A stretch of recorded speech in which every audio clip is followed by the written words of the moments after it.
Halo, selamat pagi teman-teman semua. Perkenalkan, aku Bila, dan di sebelah saya ini ada Pak Nurkopsun Wibowo. Di sini kami sedang berada di Sentono Gentong. Sentono Gentong berada di Desa Dadapan, Kecamatan Pringkuku, Kabupaten Pacitan.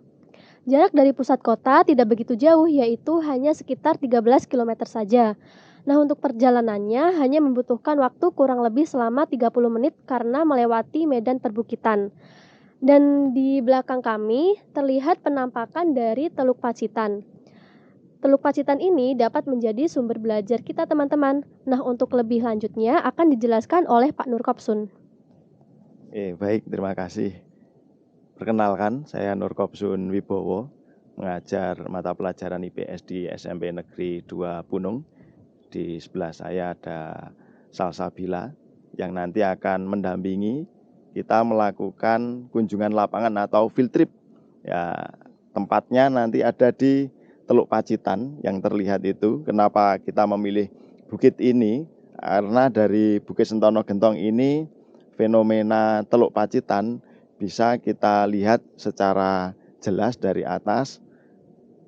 Sumber belajar yang sangat menarik karena suku komplit digunakan untuk pembelajaran komprehensif atau terpadu dari pelajaran IPS kelas 7, tema kedua terkait dengan keberagaman lingkungan sekitar. Jadi bila nanti kita akan melakukan kunjungan lapangan atau field trip menuju beberapa lokasi yang ada di Teluk Pacitan. Nanti ada dermaga Tamperan yang itu terlihat jelas dari sini. Kemudian kita lanjutkan nanti ada juga etalase geopark, lokasinya sama di Teluk Pacitan di daerah Pancerdor. Kemudian nanti kita akan melihat lebih dekat terkait sepadan pantai atau green belt, sabuk hijau yang berupa tanaman cemoro laut yang ini sangat berhasil. Pembuatan green belt ini nanti manfaatnya untuk apa akan kita pelajari ke sana. Kemudian nanti kita juga akan mengunjungi hutan mangrove. Nanti ada hutan mangrove di muara sungai. Kemudian yang terakhir nanti kita akan mengunjungi sentra industri pengolahan ikan tuna menjadi banyak sekali produknya, produk olahannya sebagai hasil dari tangkapan nelayan yang ada di Teluk Pacitan. Jadi itu kira-kira bila nanti rencana kegiatan kita untuk kunjungan lapangan atau field trip mudah-mudahan bisa berjalan dengan lancar. Jadi field trip ini merupakan field trip yang bersifat virtual. Virtual reality bisa dinikmati dengan 360 derajat pandangan dengan berbantuan menggunakan alat khusus yang disebut sebagai lensa 360 derajat. Itu saya kembalikan ke Bila. Wah, ternyata banyak sekali agenda kegiatan kita hari ini. Kalau begitu, langsung saja kita menuju ke lokasi-lokasi yang telah disampaikan oleh Pak Nurkopsun Wibowo tadi. Yuk, see you. Nah, teman-teman, saat ini kita sudah berada di pintu masuk wilayah Dermaga Pacitan. Jadi Dermaga Pacitan itu merupakan salah satu bagian dari Teluk Pacitan. Nah, di sini nanti kita akan mengetahui aktivitas yang ada di dalam Dermaga Pacitan. Yuk langsung saja kita masuk ke dalam untuk mengetahui aktivitas-aktivitas para nelayan.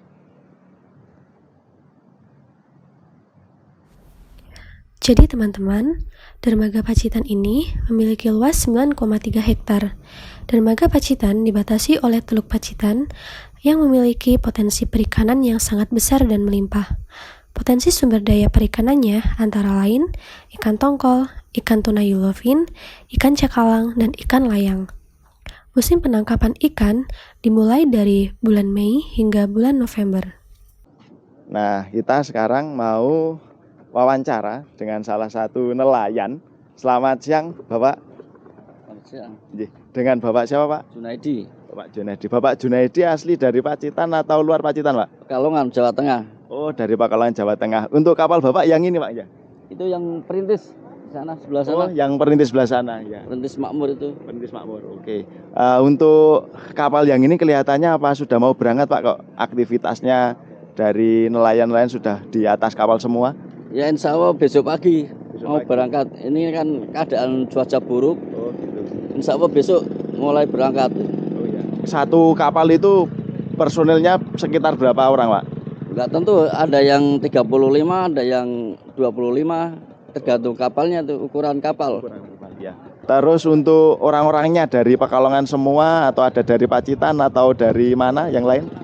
Itu Pekalongan sama Batang dan Jawa Tengah juga. Oh, Pekalongan sama Batang. Berarti butuh kerjasama Pak ya ketika mau berangkat, kemudian di tengah laut sampai nanti mendarat atau berlabuh itu butuh gotong royong kerjasama yang luar biasa Pak dari nelayan. Ya. Oh ya, jadi seperti itu kira-kira aktivitas nelayan ini persiapan karena cuaca buruk sehingga masih belum bisa melaut saat ini, rencana besok pagi. Tapi yang jelas dari nelayan-nelayan ini kerjasama, gotong royong mulai dari persiapan ketika menangkap ikan sampai nanti pulang lagi mendarat, bongkar muatan dan dijual ke tempat pelelangan ikan Iya, ini. ya. Ya, pelelangan itu TPI. Terima kasih Pak, mudah-mudahan besok hasil tangkapannya melimpah, ya, bisa mendapatkan hasil yang banyak sesuai harapan dan bisa digunakan untuk yang jelas menafkahi keluarga. Ya, terima kasih Pak Junet. Makasih. Sama-sama. Begitu teman-teman, jadi kita bisa melihat aktivitas nelayan di sini. Kemudian ada beberapa kapal yang besar, ini rata-rata kapal dari luar Pacitan. Kalau kapal yang asli Pacitan yang sebelah sana Asli kapal Pacitan. asli kapal Pacitan semua. Oh, orangnya yang Pekalongan. Tapi untuk pembuatannya di luar Pacitan Pak ya? Pembuatan kapal. Ya. Ya, dari Pekalongan, ya ada yang dari Pacitan juga. Oh gitu ya. Jadi untuk pembuatan kapal besar ini ada yang dari Pekalongan, ada yang dari Pacitan. Untuk yang kapal-kapal kecil itu mayoritas memang yang dari Pacitan Pak. Pacitan, ya. Ya, tambahan wawancara ini tadi. Jadi ada informasi lagi. Jadi untuk pemilik kapal Pacitan, tapi untuk anak buah kapal campur, ada yang dari luar Pacitan juga. Sekali lagi terima kasih Ya, terima Pak. kasih. Mari. Nah, teman-teman, saat ini kita sedang masuk ke dalam TPI atau tempat pelelangan ikan. TPI merupakan tempat yang digunakan untuk kegiatan jual beli para nelayan dari hasil tangkapan mereka.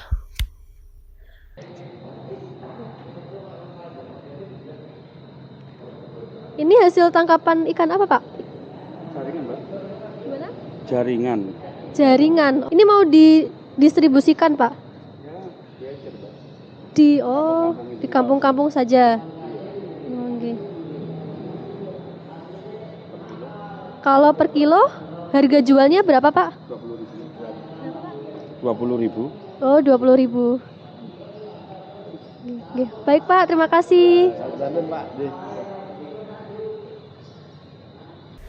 Selanjutnya kita akan menuju ke etalase geopark.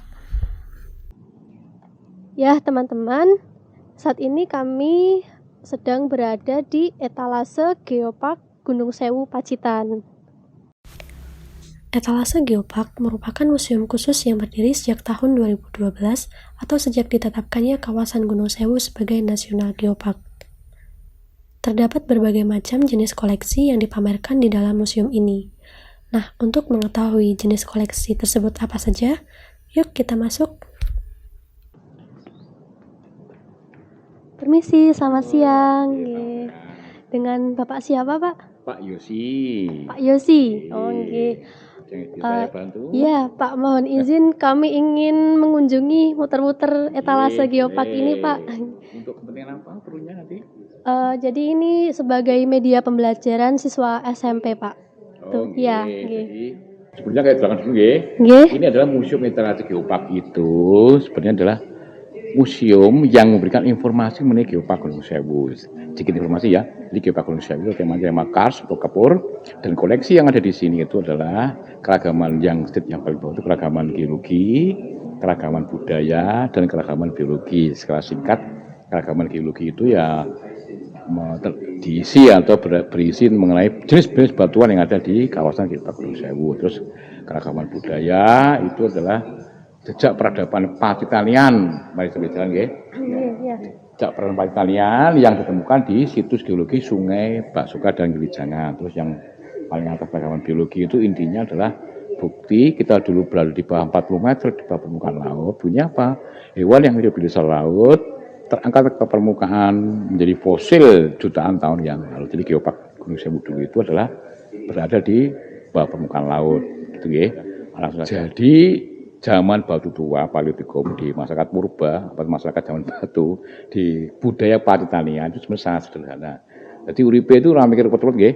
Jadi alatnya saja kapaknya itu sangat sederhana, masih kasar, nanti belum masih halus kayak apik rapi belum. Di kapaknya aja masih groboh istilah nggih. Lah kehidupan sehari-harinya ya simpel artinya bagaimana cara menangkap hewan dan mengkonsumsi hewan itu. Dengan masyarakat yang seperti itu kan mungkin masih kalau zaman sang tua batu Paleotikum itu masyarakatnya mungkin masih berkelompok-kelompok, jadi masih grup gitu ya. Nah, jadi belum bisa bersosialisasi kayak kita sekarang ya rapat besar apa ini belum ada. Jadi grup itu terus berburu mencar dewe, per grup itu muncar dewe golek sumber makanan sendiri di sekitar kawasan Geopark Gunung Sewu, terutama di bagian sekitar di situs geologi Sungai Baksoka dan Gilijangan itu tadi. Review alatnya mungkin ada perlu di review alatnya. Cukup Pak, saya rasa nggih. Ya teman-teman, saat ini kami sedang berada di pintu masuk dari Pantai Pancerdor Pacitan. Nah, Pantai Pancerdor Pacitan ini merupakan bagian tengah dari kawasan pesisir Teluk Pacitan. Pada kesempatan kali ini kita akan berjalan menuju ke sepadan pantai. Jadi sepadan pantai ini yang berupa tanaman cemoro laut yang tadi kita lihat dari sentono gentong cukup tebal merupakan green belt atau zona hijau yang berfungsi salah satunya adalah untuk mereduksi kalau terjadi bencana tsunami termasuk dari bahaya abrasi. Kemudian juga ada fungsi ekologis karena dengan adanya hutan cemoro laut ini atau sempadan pantai ini, maka biota-biota yang lain yang jelas menjadi lebih beraneka ragam seperti burung jenis unggas, kemudian serangga, kupu, dan seterusnya. Selain itu juga mempunyai fungsi ekonomi sebenarnya seperti kita sekarang ini berada di jogging track. Ini merupakan area wisata yang ketika kita masuk tadi juga terkena retribusi.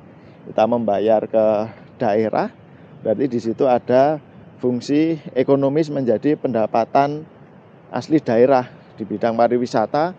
Selain itu juga para pedagang yang menikmati dari pariwisata ini, nanti kita bisa melihat di salah satu tempat juga cukup banyak, cukup ramai. Cuma kalau di sini kita lihat sebagai tempat rekreasi yang dikembangkan sehingga bisa digunakan untuk olahraga dan seterusnya. Memang utamanya untuk jogging track. Nah, ini kita bisa melihat sekeliling kita cukup berhasil penghijauannya untuk sepadan pantai ini. Sedangkan Teluk Pacitan sendiri kita bisa melihat berada di seberang sana. Nah, kalau kita jalan terus ini cukup jauh, ya cukup jauh. Setidaknya kita sudah bisa melihat objek dari sini dan disitulah Teluk Pacitan terlihat. Ini memang di bagian tengahnya. Nanti kita bisa mengunjungi lebih lanjut lalu sisi yang lain. Oke, gitu. Ya. Bila. Ya, baik. Terima kasih Pak Nur Kopsun. Jadi memang fungsi dari sepadan pantai ini sangat banyak ya Pak ya. Nah teman-teman, setelah ini kita menuju ke mangrove.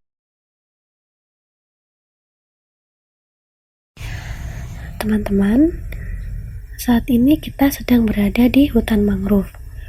Hutan mangrove terletak di sebelah timur dari Teluk Pacitan. Hutan mangrove merupakan ekosistem yang dapat kita temukan di daerah pesisir pantai. hutan mangrove memiliki banyak sekali fungsi dan manfaat. Pelestarian mangrove diperlukan untuk menjaga keberlangsungan ekosistem laut. Selain itu, dengan adanya hutan mangrove dapat mencegah terjadinya bencana saat ada gelombang pasang air laut. Pelestarian alam hutan mangrove dapat dilakukan dengan cara menanam pohon mangrove di pesisir pantai. Penanaman pohon mangrove merupakan salah satu usaha untuk melestarikan lingkungan. Pelestarian lingkungan hidup merupakan upaya menjaga agar kondisi lingkungan hidup tetap terjaga dengan meningkatkan daya dukungnya. Upaya ini dimaksudkan untuk menjamin bahwa sumber daya alam yang ada dapat mendukung kehidupan secara berkesinambungan. Setelah ini kita menuju ke tempat field trip kita yang terakhir, yakni pengolahan tuna. Sekarang kita berada di salah satu sentra pembuatan tahu tuna, tapi kita berada di kiosnya, kios hasil produk dari pengolahan tuna. Nanti ada bermacam-macam produk dari hasil dermaga Pacitan yang telah kita kunjungi di awal tadi. Kemudian nanti Bila akan melakukan wawancara dengan pemiliknya. Beliau bernama Pak Denny. Yuk kita masuk ke dalam.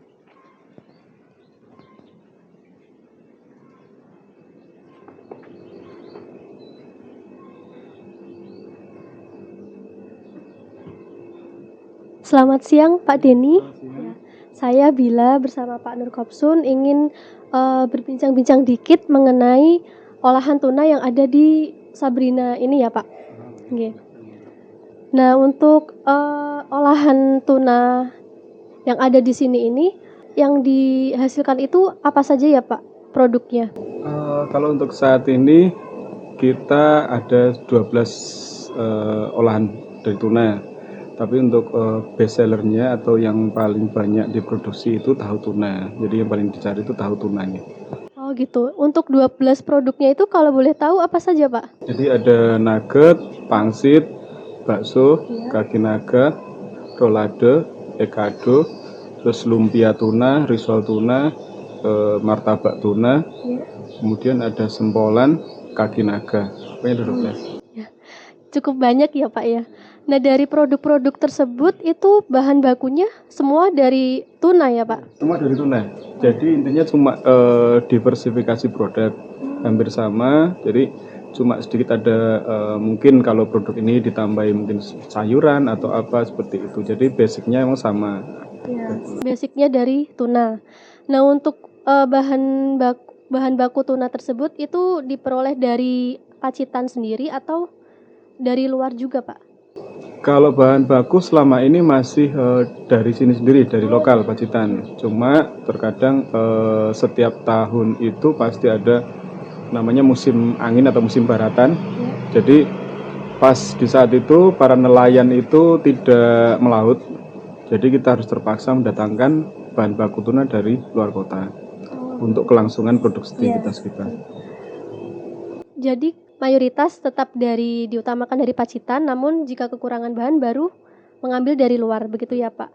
Nah, dari produk-produk yang dihasilkan di sini ini untuk distribusinya itu baru di wilayah Pacitan saja atau sudah keluar daerah juga Pak?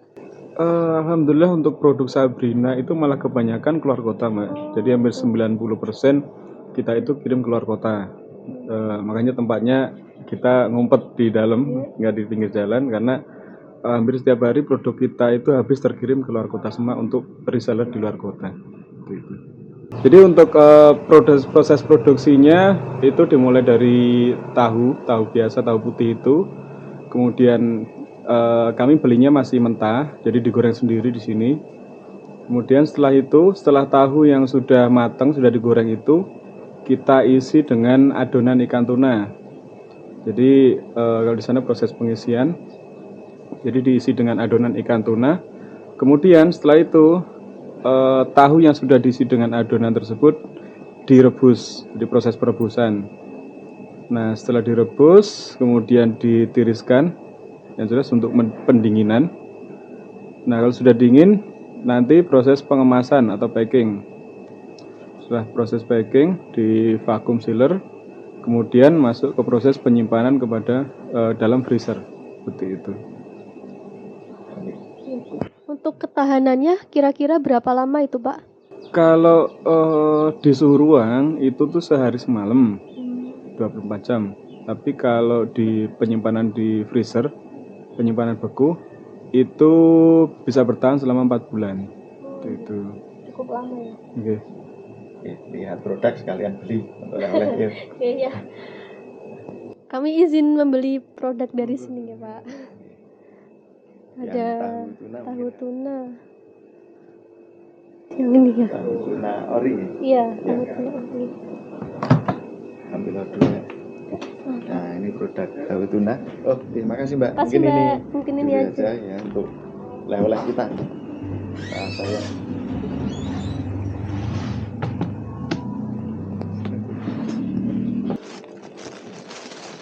terima kasih Pak Denny. Terima kasih Pak Denny. Monggo, Terima kasih, Mbak. Assalamualaikum. Oke, teman-teman. Alhamdulillah kita sudah selesai di hasil produk olahan tuna. Yang ini tadi ada 12 olahan, kita beri beberapa untuk oleh-oleh. Oke, terima kasih.